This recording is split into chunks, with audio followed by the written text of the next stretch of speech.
श्री राम भी नहीं गा पाए। तब बाबा ने प्रमाणित किया और अंत में कहते हैं वो क्या,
बिहारी का दर्शन आपने किया, वो बाबू मुस्कुराकर कहेगा भैया मैंने बाके बिहारी का दर्शन किया हो या ना किया हो, लेकिन जो टिकट मैंने आपको वृंदावन धाम पहुंचने का दिया है, यदि उस टिकट को लेकर तुम यात्रा करोगे तो गारंटी मेरी है बिना किसी व्यवधान के बाके बिहारी जी का दर्शन प्राप्त कर सकोगे।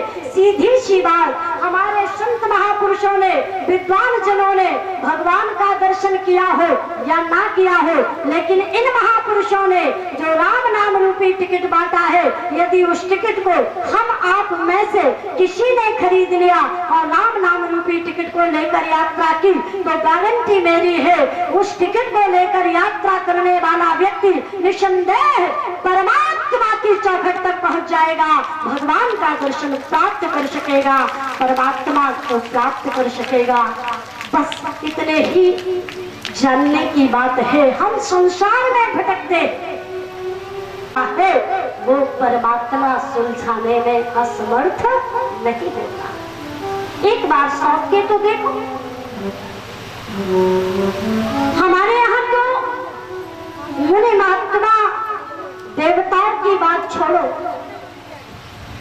मानवों की भी बात छोड़ो, पशुओं ने भी अपनी जिंदगी की बागडोर ठाकुर के के चरणों में समर्पित कर दी। फिर वो छलांग लगाते रहे जिंदगी भर, बिना अंदाज के कूदते रहे जिंदगी भर, परंतु कभी गिरे नहीं। कौन है वो? आपने देखा, बंदर पशु योनि में माने जाते, उन्होंने अपनी जिंदगी की बागडोर भगवान के चरणों में समर्पित कर दी। प्रभु तरु तरु कपि दारु पर देखिए आप समान। जब बंदर डाली पर बैठता है तो उसकी पूंछ नीचे लटकती है, ऐसे लगता है कि जैसे उसने संपूर्ण पूंछ को भगवान के चरणों में समर्पित किया हो। अच्छा, प्रमाण क्या है? तो जरा देखें, बाबा ने प्रमाण भी दिया है। जिसे बंदरों ने अपनी संपूर्ण ममता को बटोर कर ठाकुर के चरणों में समर्पित किया, एक बार अगर हम भी अपनी सारी ममता को समेटकर भगवान के चरणों में अर्पित करें तो देखें जरा उस समर्पण का चमत्कार क्या किया। किसने समर्पित किया अपनी ममता को? बाबा ने लिखा, क्या लिखा?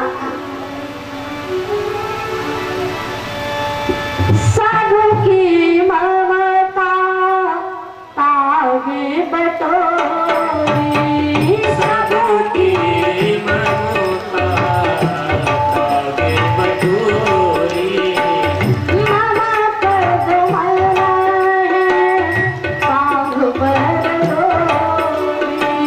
मामा पद मन है बाघ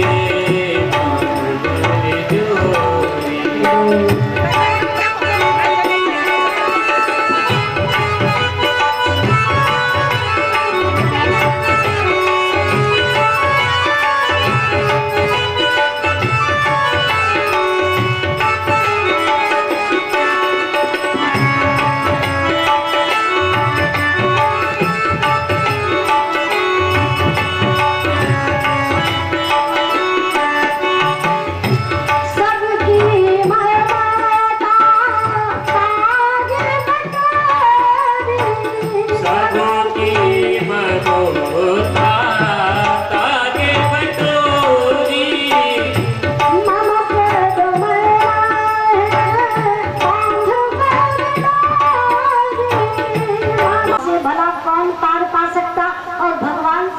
किसकी कौन बात छिप सकती? अरे क्या जरूरत थी भगवान को बताने की? भगवान तो अंतर्यामी है, सब कुछ जानते हैं, घट घट में वास करते हैं। श्री राम में सब जग जाने, सब जग जाने, क्या छिपेगा उससे भला? जो कण में भी रहता हो, तृण में भी रहता हो, नभ में भी रहता हो, थल में भी रहता हो, जल में भी रहता हो, कुछ छिप पाएगा क्या? तो जब छिपता ही नहीं है कुछ, तो बाबा नारद को जरूरत क्या थी सब कुछ बता देगी, सब कुछ तो जानते हैं वो। लेकिन नहीं, जब नहीं छिपा पाए, नहीं संभाल पाए अपने को, बता डाला सब कुछ, तो भगवान को चिंता हो गई, बाबा नारद को अपमान हो गया। लेकिन हाँ, बाबा नारद ने एक बहुत बड़ा बुद्धिमानी का काम किया। क्या? बाबा नारद जी ने संपूर्ण प्रशंसा करने के बाद अंत में एक प्रार्थना कर दी प्रभु से। बाबा नारद ने कहा, प्रभु बस मैं तो यही चाहता हूँ कि जिस प्रकार से मेरा हित हो, आप वह उपाय सोचकर मेरे साथ करिएगा। क्या कहा बाबा नारद? भगवान से नारद जी ने कहा, हाँ प्रभु मैं यही कह रहा हूँ। क्या कहा? जय विधि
सुने प्रभु, जो कुछ भी हुआ, मैंने काम पर विजय पाई, अच्छा हुआ या बुरा हुआ मैं नहीं जानता। बस मैं तो इतना जानता हूँ कि मैं आपका फूल लगा लो, सारा का सारा कुछ करा धरा आपने है और अब बाद में सारी जिम्मेदारी मुझ पर छोड़ दी। लेकिन हाँ, मेरा भी फर्ज बनता है बाबा नारद, मैं हित नहीं करूंगा तुम्हारा। नारद जी ने कहा प्रभु, मैं आपका भक्त हूँ, आपका दास हूँ, और आप जब मेरा हित नहीं करेंगे भला तो कौन करेगा। भगवान ने कहा बाबा नारद, मैंने कहा ना, मैं आपका हित नहीं करूंगा, मैं आपका परम हित करूंगा, परम हित। और भगवान ने कह दिया, जय विजय हुई है परम हित, नारद सुनो तुम्हार, सोई हम करहे ना आन कछु, वचन न रखा। भगवान का वचन कभी रखा नहीं होता, झूठा नहीं पड़ता। भगवान जो कहते हैं उसे पूरा करते। भगवान समझ गए, बाबा नारद ने अपना हित नारी से समझा है, लेकिन भगवान जानते हैं एक बाबा का हित नारी से नहीं होता। अच्छा, ईमानदारी से बताओ, बाबा का हित नारी से होता तो आसाराम बापू की ये दुर्दशा होती?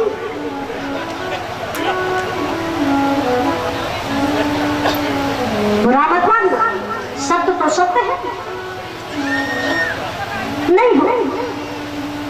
एक व्यवस्था है परमात्मा के यहाँ की, महात्मा का गृहस्थी से कोई संबंध नहीं और गृहस्थी का विरक्ति से कोई संबंध नहीं। अपने अपने नियम और कर्तव्य का निर्वाह करने का नाम ही धर्म है। हम लोग इसी से वंचित हो जाते हैं। ईमानदारी से बताओ, बीवी बच्चे घर में पल रहे हो और आप कहो कि हम तो सबको त्याग कर जगत गुरु रामानंदाचार्य जी से एक पीला साचला मांग कर उसे लपेट कर उन्हीं के साथ चले जाएंगे। भगवान तुम्हें माफ करेंगे? तुम्हारे भजन को स्वीकार करेंगे? तुम्हारे बैराग और तुम्हारे त्याग को स्वीकार करेंगे? कदाचित नहीं।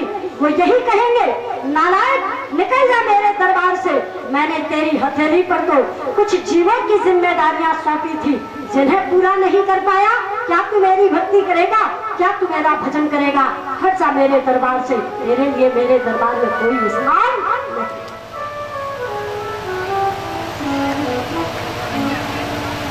महात्माओं को भगवान ने भेजा है जब तक भजन करने के लिए।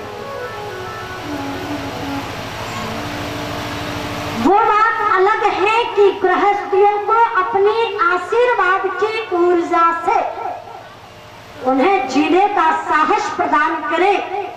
ये शक्ति सब गृहस्थ में नहीं, महापुरुषों में हो सकती है और महात्मा आशीर्वाद देते हैं। लेकिन वो ये कहे कि प्रभु, ये रखी तुम्हारी कंठी माला, ये रखा पोथी पत्रा, हमें तो संभालना है, उसका परिवार बिगड़ रहा है। तो भगवान कहेंगे, पागल, उस परिवार को संभालने की जिम्मेदारी के लिए मैं जो बैठा हूँ, तुम व्यर्थ परेशान होते हो। तुम तो उसे ही संभालना अच्छी तरह जो तुम्हें सौंप कर भेजा है हमने। भगवान उसी से खुश होते हैं। निवेदन करूं मैं, आज बाबा नारद जी भटक रहे हैं तो भगवान को लग रहा है नारद जी को अभिमान आ गया और ये अभिमान भगवान से दूर कर देगा बाबा नारद को। क्यों? क्योंकि एक सिद्धांत है, हमारे संतों ने, महापुरुषों ने कहा है, जब मैं था तब हरि नहीं और जब हरि है मैं ना। जहाँ अभिमान होता है वहाँ भगवान नहीं होते और जहाँ भगवान होते हैं वहाँ अभिमान नहीं होता। ऐसा ना हो कि भटक जाए बाबा नारद अभिमान के चलते और मुझे दूर होना पड़े, मैं कोसों दूर हो जाऊं भगवान से। जैसे ही ऐसा लगा सो भगवान ने बाबा नारद जी को वचन दिया। जगत गुरु रामानंदाचार्य भगवान का जो आचार्य श्री की अगवानी करें। बोलिए जगत गुरु रामानंदाचार्य भगवान की, श्री कामेश्वर पीठाधीश्वर भगवान की, धर्म की, अधर्म का विश्व का, कल्याण हो। भारत माता की, जय हो। गौ माता की, जय हो। श्री राम जन्मभूमि जय की, हो। श्री कृष्ण जन्मभूमि जय की। हो। हर हर महादेव। पूज्य जगत गुरु रामानंदाचार्य है हरि गुणगान गाते आगे बढ़ रहे हैं, दोहरा रहे थे बाबा।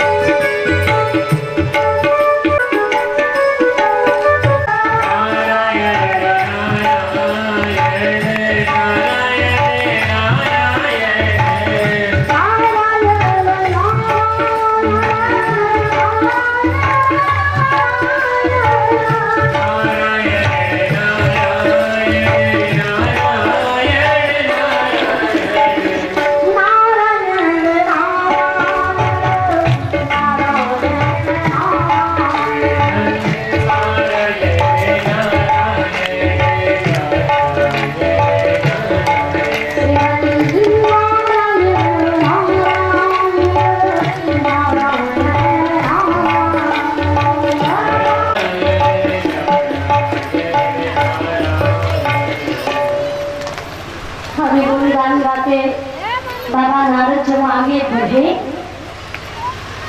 तो महाराज शील राजा के नगर से निकल रहे थे। पहले परंपरा थी कभी भी किसी महापुरुष को कोई भी राजा महाराजा अवलोकित करता था तो सबसे पहले रोक कर उसका सम्मान करता था। हमारे यहाँ आज भी परंपरा है, साधु संतों का आगमन सुनो, दौड़ पड़ो, चरणों को छुओ, सागर ले आओ, जलपान की व्यवस्था बनाओ, जब तक ठहरे रुकने का